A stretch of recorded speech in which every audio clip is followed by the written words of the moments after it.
In a quiet village, there lived a foolish donkey who was always hungry and greedy for more.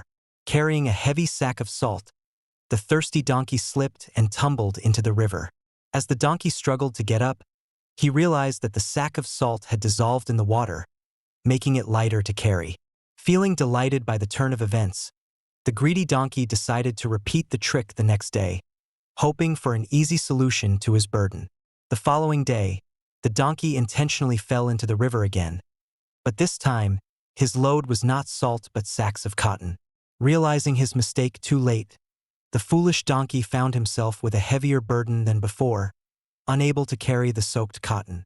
With great difficulty, the donkey managed to get out of the river, regretting his greed and foolishness.